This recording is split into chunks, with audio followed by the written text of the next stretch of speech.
Talk about mystery and miracles.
Look to this day, for it is life, the very life of life, in its brief course by all the verities and realities of your existence, the bliss of growth, the glory of action, the splendor of beauty.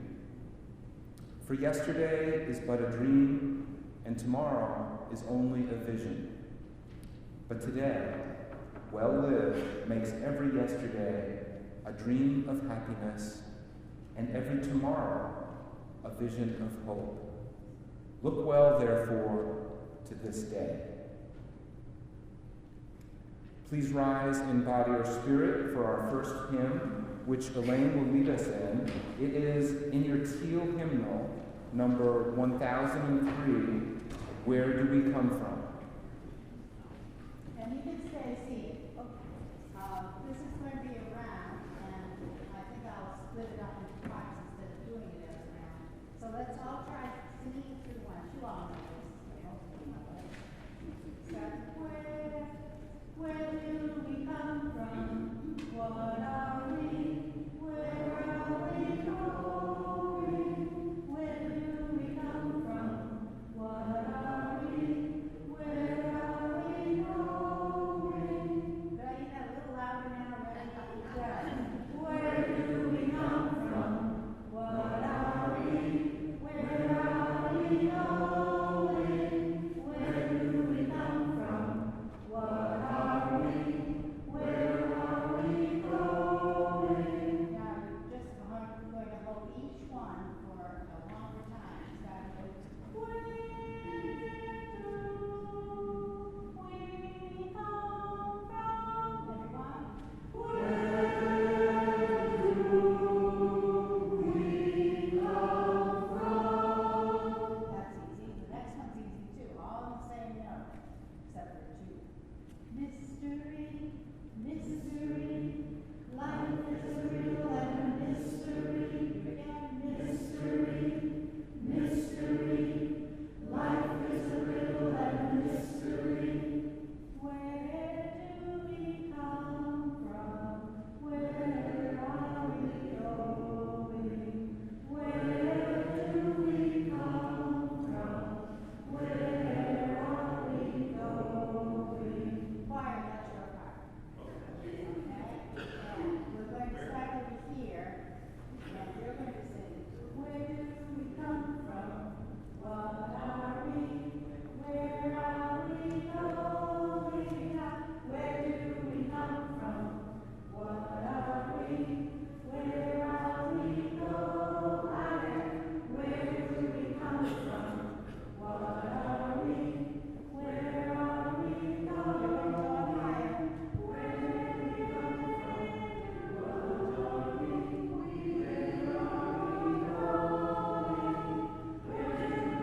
please stand while Jean lights our chalice?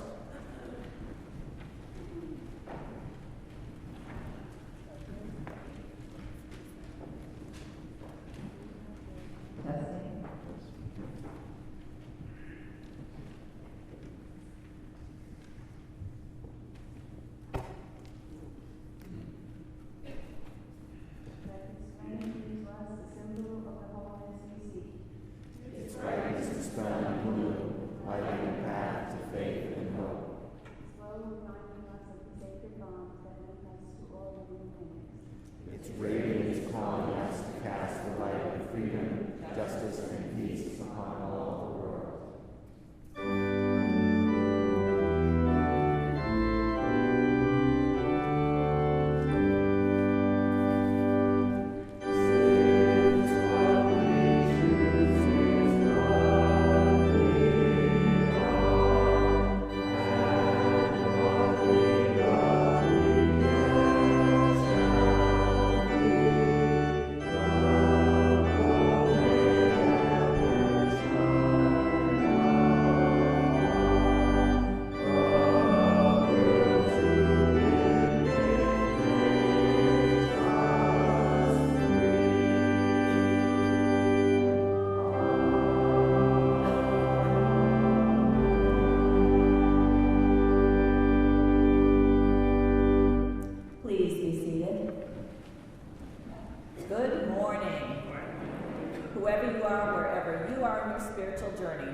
And you are welcome.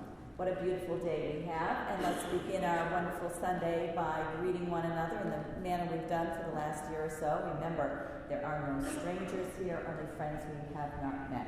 So maybe find someone that you don't know as quite as well as you would like to, and please say hello. Let's mix it up for a few minutes.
Try to find a microphone that won't screech back at you so that we can all hear you. I do have one announcement. We are still trying to get more folks to respond to the all-church survey. There are lots of paper copies of the survey on the parlor table. So if you have not yet responded, please take a moment and either fill out one of the paper copies or go to the link that we've been sending you in the weekly UU News. We are now close to about 100 responses. We'd like to get almost double that. This is a very important survey as we go into this interim period, and we don't want to hear just from folks who are related to the church school. This is an all-church survey, so this is your church. Please take a moment to weigh in. And again, there are paper copies of the survey in the parlor. You can take them home, fill them out, and bring them back to the office. Or there is a link that we've been sending out each week. It's a survey monkey. It takes about 8 or 9 minutes to do. So, if anyone has an announcement, please come forward and I'll find a microphone for you.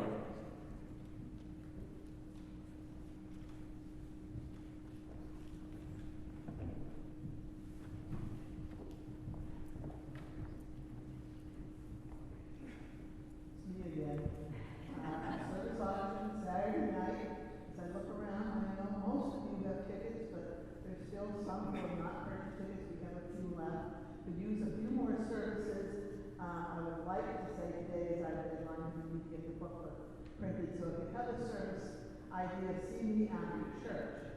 We're going to do a few things a little differently this year. We've had some gift certificates to restaurants and even a cash gift certificate and several photographs and all donated. So we're going to be doing a raffle for those instead of auctioning them. And we're doing a dessert auction. I have targeted, picked out many of the best bakers that I know of in the church. I'm sure there are many I missed. But they are making desserts and the tables are going to be bidding on. So what I'm trying to suggest is you stuff your pockets full of money before you come. So you can buy raffle tickets and bid on your desserts. So anyway, looking forward to seeing you on Saturday night. And the dinner will be spectacular. I don't see Ian, but Liz, what's the menu? Do you know? Okay. It's Italian themed. Some kind of Italian. Yeah. Okay. What's the menu? Menu is fennel and citrus salad, followed by a nice pasta course, and finished off with chicken, salt and buca. And we do have vegetarian options. Woo-hoo. So please get your tickets and come, one of the best events of the year.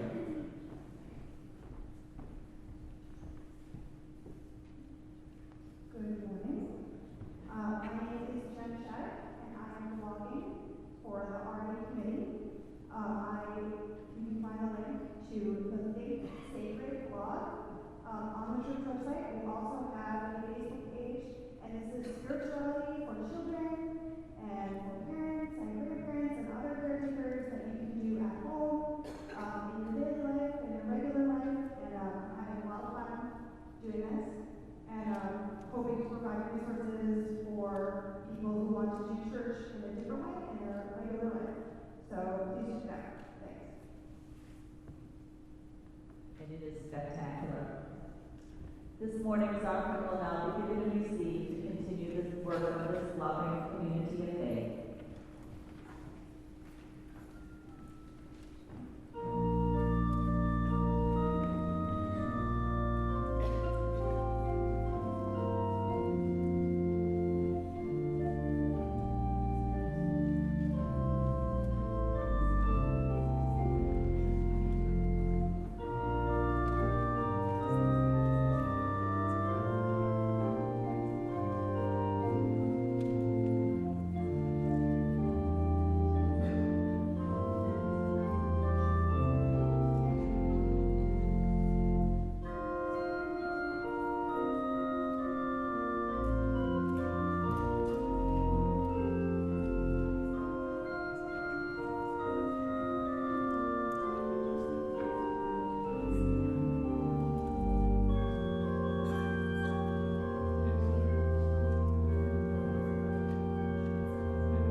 Imagine this.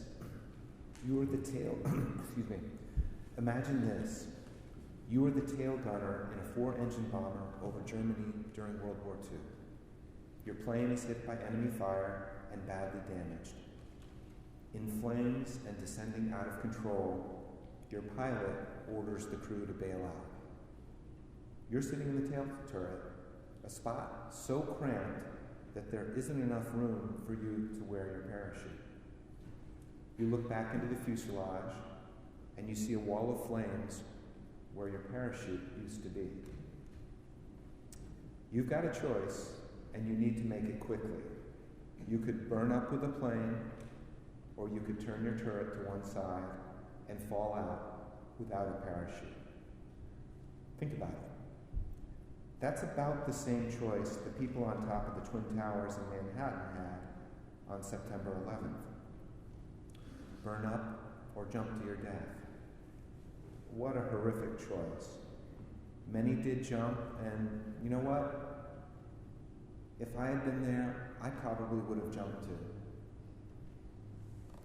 But for Nicholas Alcimade, the tail gunner in the story I was telling you, the ending isn't what you might have expected. Alcimade fell 18,000 feet, landing in trees, underbrush, and drifted snow. He twisted his knee and had some cuts, but was otherwise all right. Ironically, one of the first things he did after surviving this amazingly long fall was to light up a cigarette. Then he started blowing a whistle that he had with him, and before long he was found by the Germans, who immediately wondered where his parachute was. He said he didn't have one. They were suspicious. Who would believe a story like that? Was he lying for some reason? Maybe he was a spy who had snuck into the country somehow. It took a while, but he finally convinced them, and in an amazing document authored in a German prison camp, the authorities confirmed that, and I quote here, "It has been investigated and corroborated by the German authorities that the claim made by Sergeant Alcimade is true in all respects, namely, that he made a descent from 18,000 feet without a parachute and made a safe landing without injury."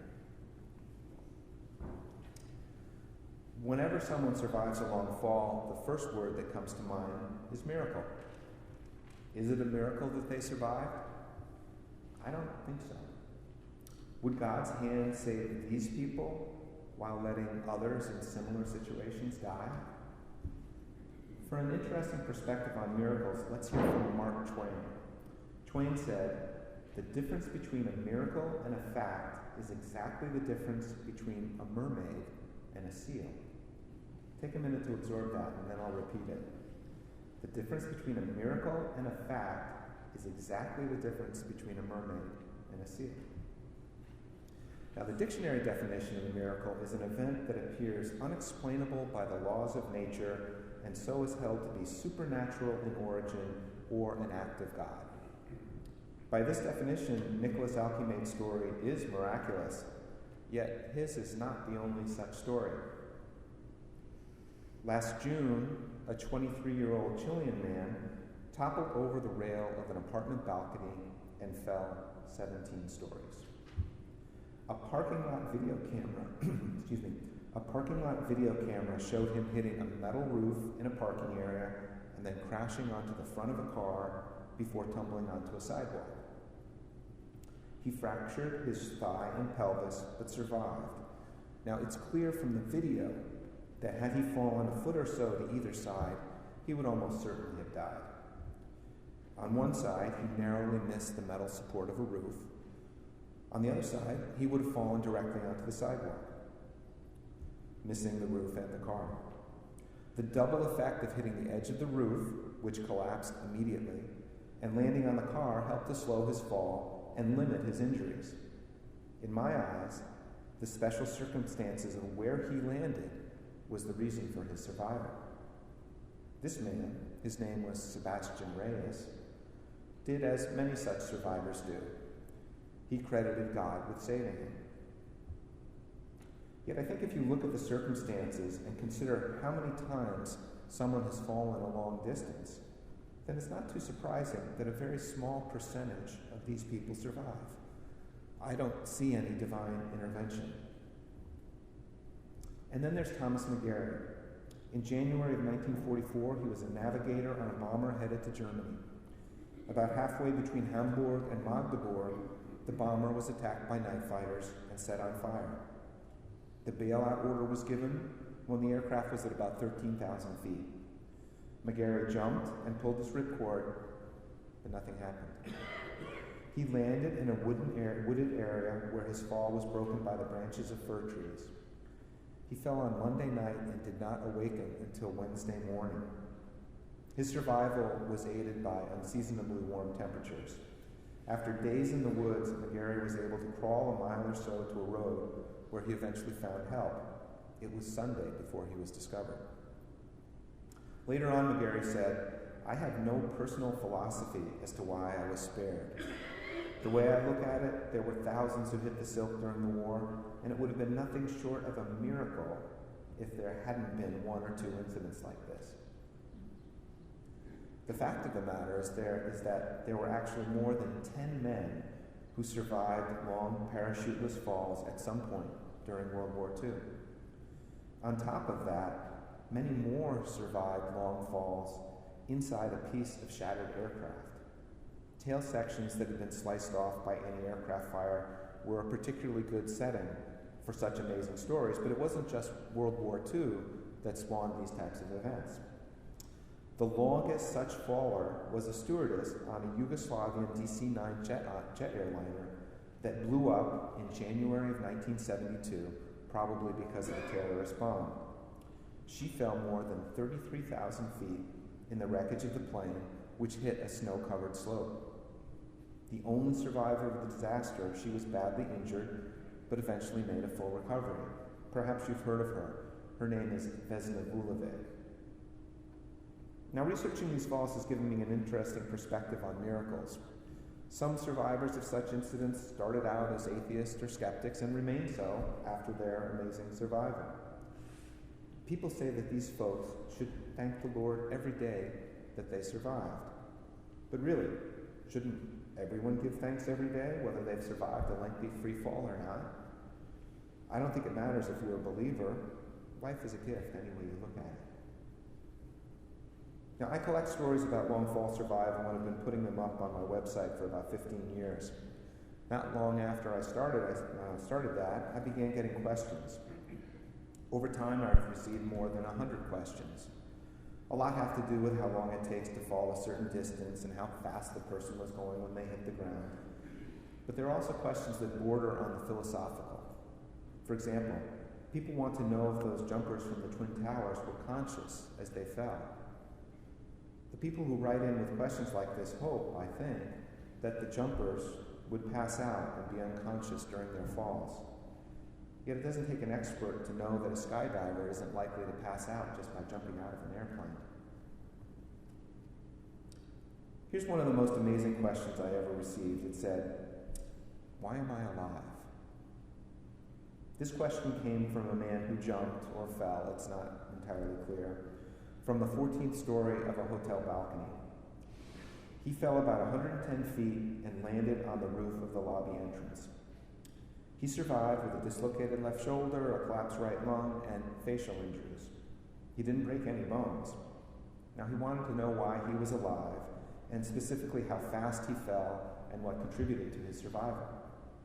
He had heard from security guards that 9 people had committed suicide from that balcony. He wanted to know why he had survived and they had not. Here's how I responded. Someone falling from that height will be going 50 to 60 miles per hour by the time they reach the ground. That's fast, but it's survivable depending on how you hit the ground. If they fall head first, they die. If they fall feet first, they break a lot of bones and may die. If they fall on their sides, as it looks like you did, their shoulders and chests absorb the worst of it.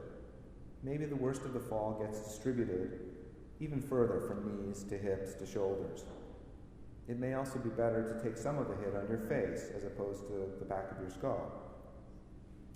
As for the other 9 people, who knows? You did fall an awfully long distance, but I've seen other stories like yours. I'm sure most people who fall that far die, but a few, 1 in 10, 1 in 100, will survive for one reason or another. You'll note that I answered this question rationally, with reasons why a long fall is survivable.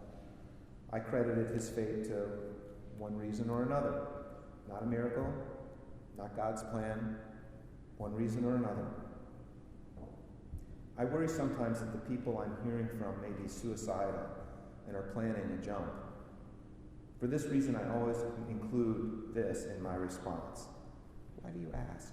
Why do you ask? Usually they've simply heard a story and want to confirm some aspect of it. But recently, I heard from someone who admitted that he wanted to die.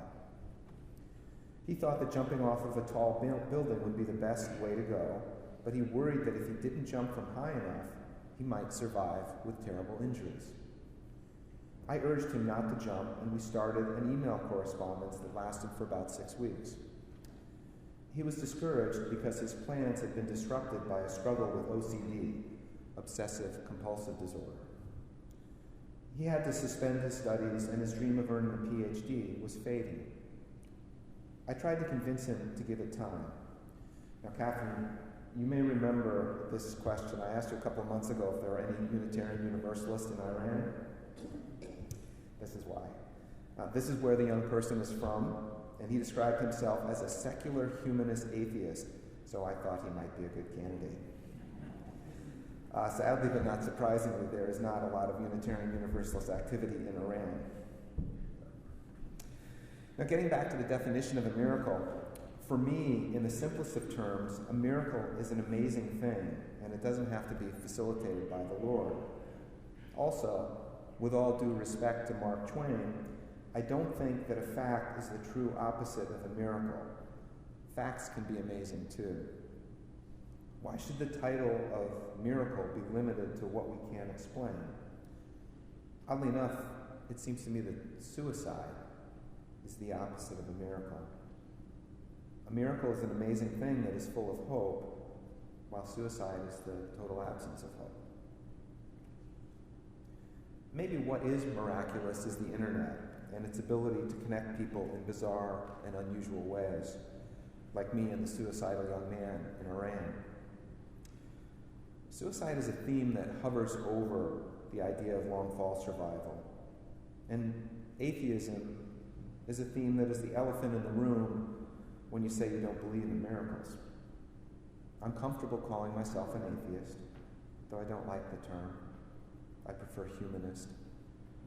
The interesting thing, though, is that I'm a church-going atheist with a strong belief in the miracle of life in all its incarnations: a beautiful sunrise, art, reading, dreams, hugs, love, babies. A baby is a true miracle, and I can't understand it, but I don't need a creator or the promise of an afterlife to tell me so. It's a life full of contradictions. I'm a humanist, yet I go to church. I'm an atheist, yet I see miracles. Now, these are some of the miracles I see right here at First Parish Church. Every summer at the fair, a group of volunteers create $20,000 out of people's junk.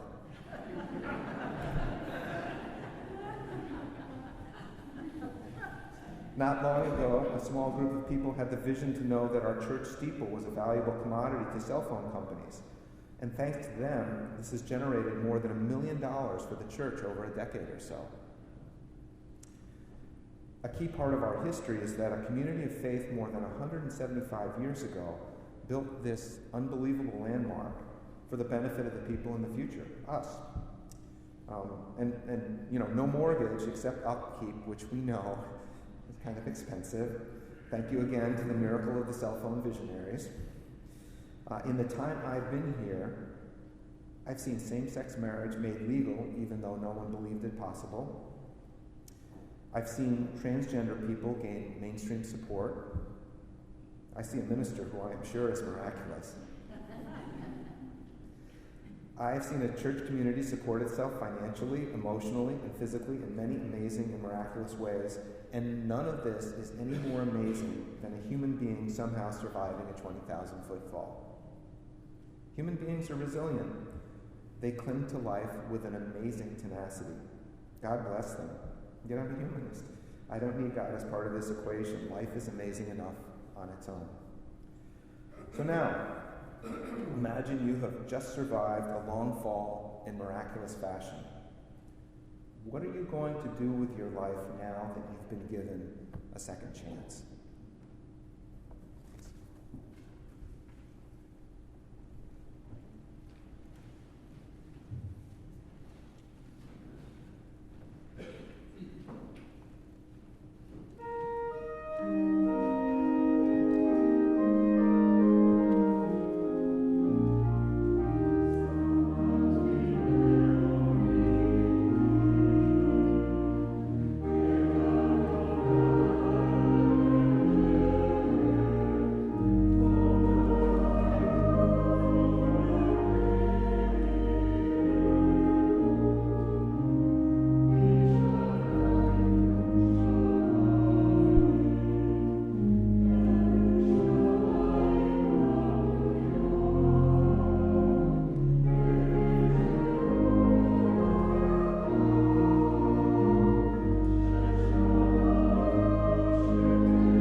A priest, a rabbi, and a Unitarian minister went fishing out on a lake one day. At one point, the Unitarian minister said, "I need a drink." And she hopped out of the boat. She walked across the water to the shore. She got a beer out of the cooler. She walked back across the water and got back in the boat. A little bit later, the rabbi said, "I'm getting thirsty myself," and he hopped out of the boat and walked across the water to the shore, and he got a beer out of the cooler, and he walked back across the water, and he got back into the boat. And finally, the priest said to himself, "If these two can do it, so can I." And so the priest told the others, "I'm kind of parched myself." And he hopped out of the boat, but he immediately sank into the lake with a big splash. And the others pulled him out of the water, and he was sputtering, "I don't understand it. If the Unitarian minister can walk on water, and the rabbi can walk on water, why can't I walk on water?" And the rabbi and the minister said at the same time, "Well, it helps a lot if you know where the rocks are." In our Unitarian Universalist tradition, we have a very practical approach to the problems of life. Rather than relying on or expecting miracles, we are more likely to take a rational, scientific approach to a situation and find out where the rocks are. Many of us, in fact, have kind of an aversion to the miraculous. For example, when our Unitarian ancestor Thomas Jefferson took it upon himself to edit the New Testament, he actually took a pair of scissors and literally cut out all the miracle stories in his Bible. The Jeffersonian Bible has no reference at all to Jesus turning water into wine, or making the blind see, or helping the lepers, walking on water, or rising from the dead. The 20th century scientist Albert Einstein once said, "There are two ways to think about miracles. One way is to say that there are no such things as miracles, and the other is to say that everything is a miracle." Well, Jefferson was in the first camp, but our transcendentalist ancestors were in the second. In the 19th century, when Ralph Waldo Emerson was a young Unitarian minister, he found himself in the middle of this debate over the nature of miracles found in the scriptures. On the one hand, there were some who insisted that the miracle stories were an essential ingredient to religion, not something that could be edited out without harming the faith altogether. If the miracle stories weren't true, then all the other truths in Scripture could be called into question as well. And on the other side of the debate was Emerson, who found God in nature and not in the suspension of the laws of nature. Emerson and other transcendentalists rejected the biblical miracles, but for Emerson, it was not that these miracles said too much, but rather too little. Hear these words of his famous Divinity School address of 1838. "Jesus spoke of miracles, for he felt that man's life was a miracle, and he knew that this daily miracle shines as the character ascends. But the word miracle, as pronounced by the Christian church, gives a false impression it is a monster. It is not one with the blowing clover and the falling rain." You see, my friends, Emerson says that the great miracle is this energizing force of the universe itself, again in his own words. "One mind is everywhere active, in each ray of the star, in each wavelet of the pool. There is this deep power in which we exist, and whose beatitude is accessible to us. It comes to the lowly, and to the simple. It comes to whosoever will put off what is proud. It comes as an insight. It comes as security and grandeur. When it breaks through our intellect, it is genius. When it breathes through our will, it is virtue. When it flows through our affection, it is love. Within us is the soul of the whole, the wise silence, the universal beauty, to which every part and particle is equally related, the eternal one." My late colleague Forrest Church puts it this way: Emerson believed in miracles, not in the stopping of the sun, and not in the parting of the Red Sea, but in the miracle of the sun shining upon this earth, and in the miracle of the oceans teeming with life, in the miracle of a newborn child, in the miracle of consciousness, in the miracle of hope. Fundamentalist and Orthodox believers find their miracles in Scripture, and secular materialists discount the very idea of miracles altogether. Unitarian Universalists follow Ralph Waldo Emerson and say all life is miracle, from the blowing clover to the falling rain. Religious experience springs from two primary sources: awe and humility. And neither awe nor humility is served by those who refuse to go beyond the letter either of Scripture or of science to explore the Spirit. Fundamentalists come in two basic varieties. Right-wing fundamentalists enshrine a tiny little God in their altars. Fundamentalists on the left reject this tiny God, imagine that by doing so they have done something creative and important. But both groups are in thraldom to that same tiny God. Some Unitarian Universalists employ God language and some do not. It really doesn't matter.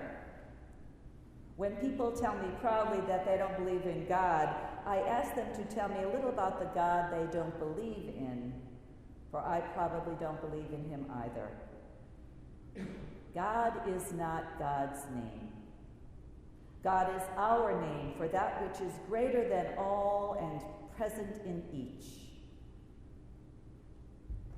God is our name for that which is greater than all and yet present in each.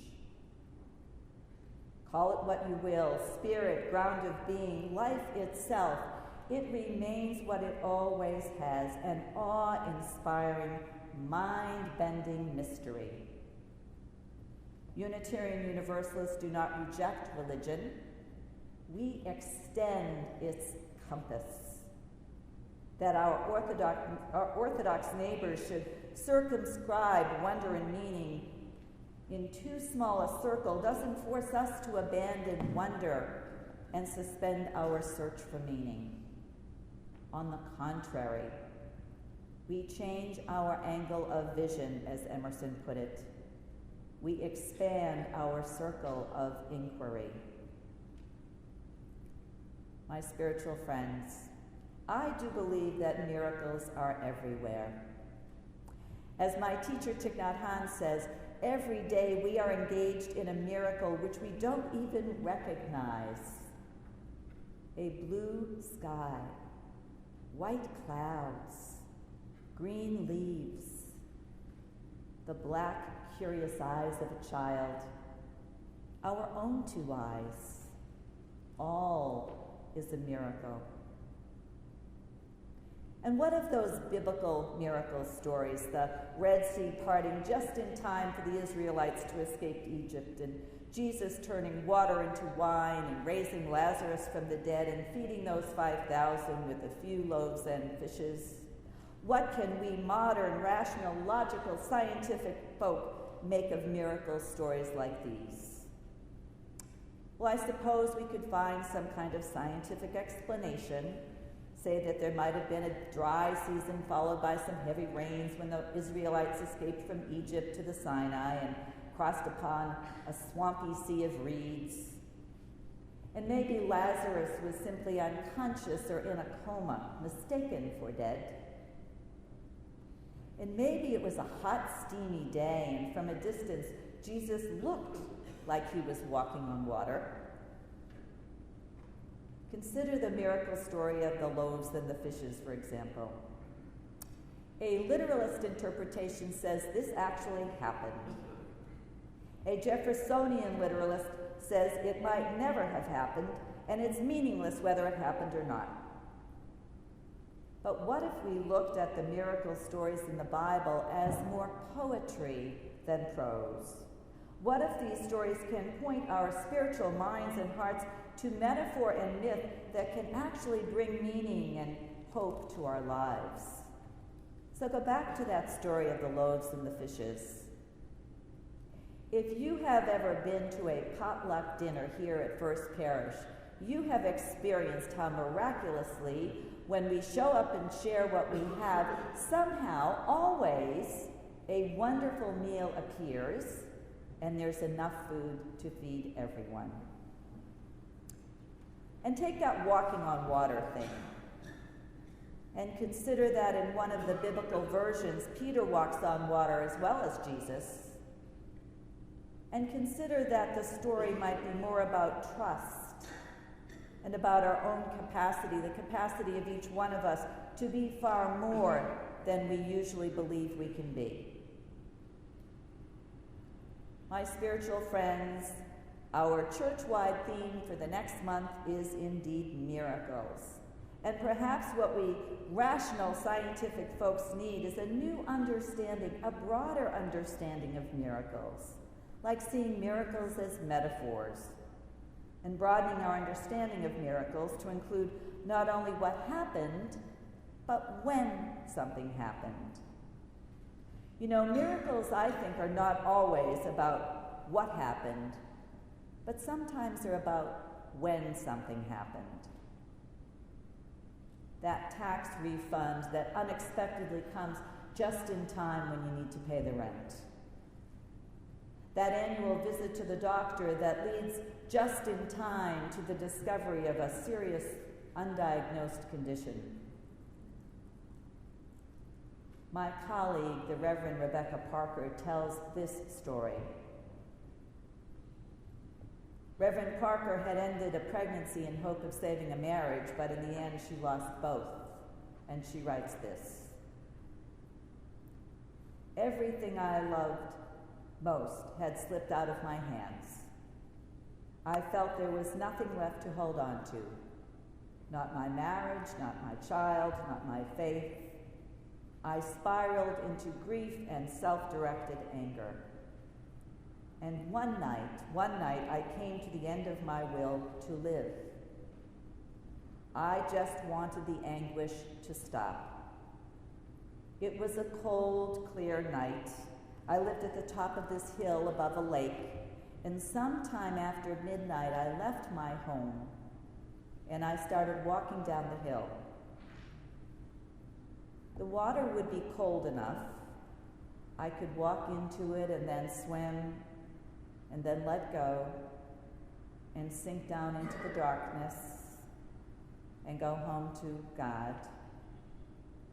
The thought was comforting. I had no second thoughts. I was set on my course. But when I got to the familiar lake, I saw on the field by the lake what looked like a long line of these oddly shaped sawhorses laid out to the left and to the right, the whole width of the grassy field. And as I got closer, I saw a bunch of people all bundled up against the cold. The stick shapes weren't sawhorses after all, they were telescopes. And the people were members of the Seattle Astronomy Club.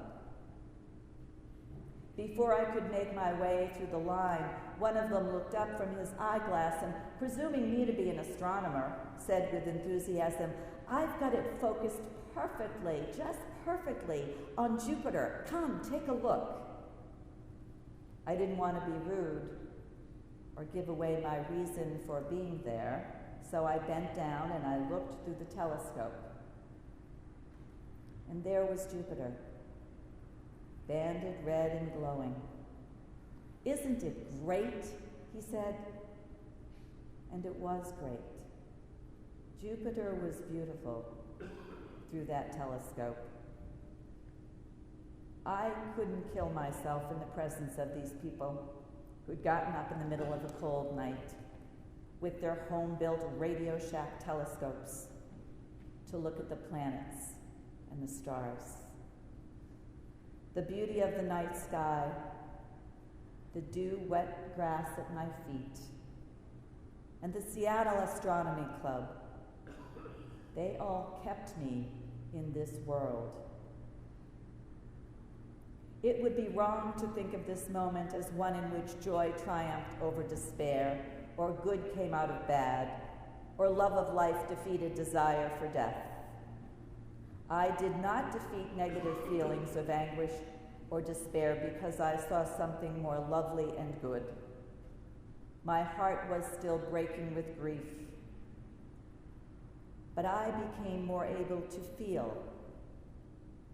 I was able to place that grief within a larger heart, within a wider embrace, an embrace that could hold both sorrow and joy, loss and illumination, death and life. Is Rebecca Parker's story a miracle story, my friends? Well, I would say so. And this morning, I'm also thinking of a young Iranian PhD student who is discouraged and despondent and just happens to be surfing the web looking for information about long falls. And of all the millions of hits on his internet search, this young student just happens upon a website of a UU from Marshfield, Massachusetts, who offers the student the scientific information he seeks and something much more as well. A compassion and listening presence, several weeks of email correspondence, and the invitation to give it some time. And I wouldn't be at all surprised that he did. And in my book, that would be another miracle story. So my spiritual friends, as we explore our church-wide theme of miracles next month, this morning's invitation is simply this. Don't edit out your miracle stories.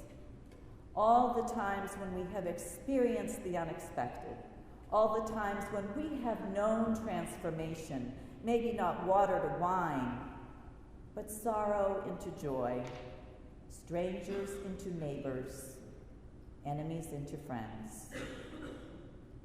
There are indeed only two ways to live your life.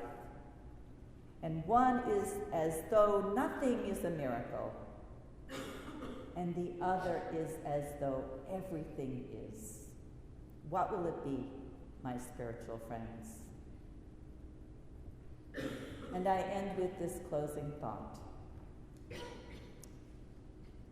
Miracles are like pimples, because once you start looking for them, you find more than you ever dreamed that you would see. May it be so for you. Amen. Please rise in body or spirit for our final hymn, number 128 in your hymnal.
And our closing words are from the prophet.